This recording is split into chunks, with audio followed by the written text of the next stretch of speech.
Hi, my name is Gerhard Schwartner and welcome to Selling Power TV. Today we have the great pleasure of meeting with Eric Fraser.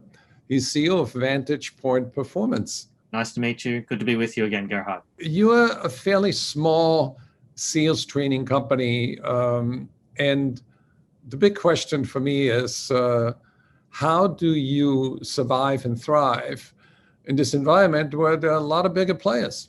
I'd like people to think about how they buy shoes.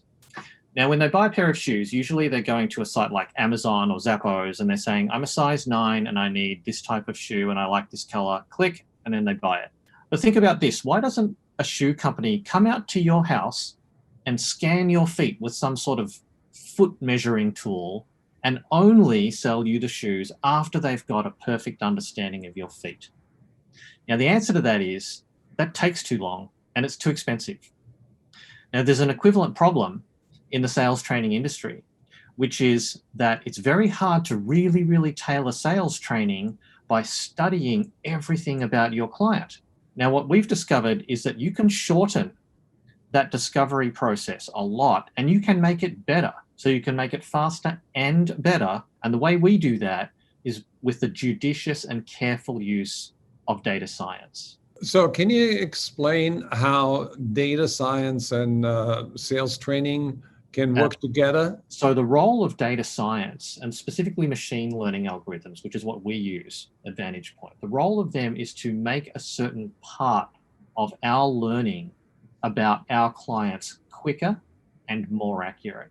And specifically what we seek to learn about our clients before we train them is what is really going on in their sales cycles. Specifically, what are the recurring situations that happen over and over again for the verticals that they sell to, for the way that they've arranged their sales teams, and for the deals that they do and the products and solutions they sell.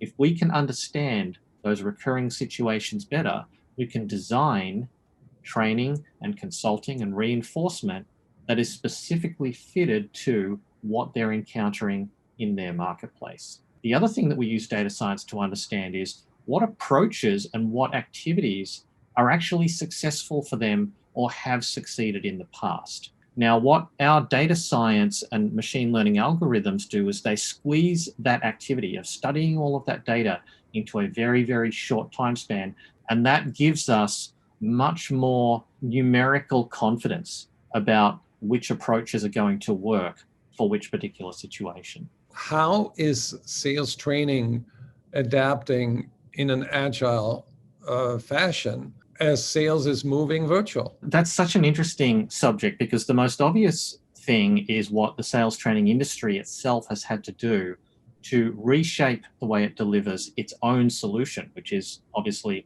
training and consulting for people. So instead of having the instructor and the students or the attendees all in one physical room, we've had to work out how to do this effectively on tools like Zoom and GoToMeeting and Google Hangouts, all of which are great meeting tools, but they actually weren't designed specifically for training workshops.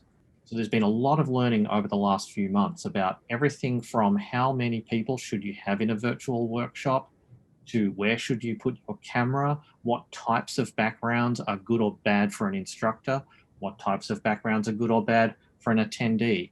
And all of this learning has been very quickly incorporated into how the sales training industry delivers its own product.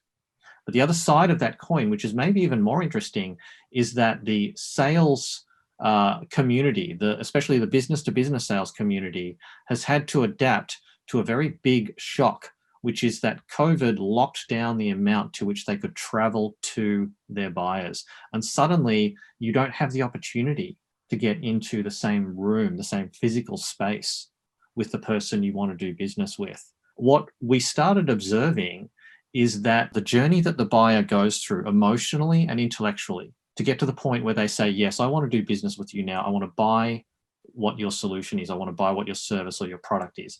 That journey is actually still quite similar, whether you can be in the same room as the seller or not. But the tactics that sellers have used to bring the buyers along that journey do actually have to be a little different.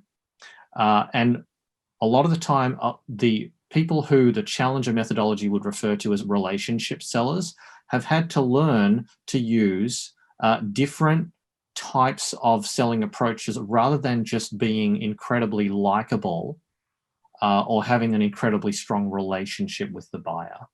We are moving into the digital world, and I think data science gives us that digital vantage point that we need to leverage our chances for winning the sale.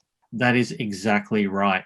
And to boil it down to something very concrete. So when we go to a client and they say, all right, you've convinced us, please help us understand our situational archetypes.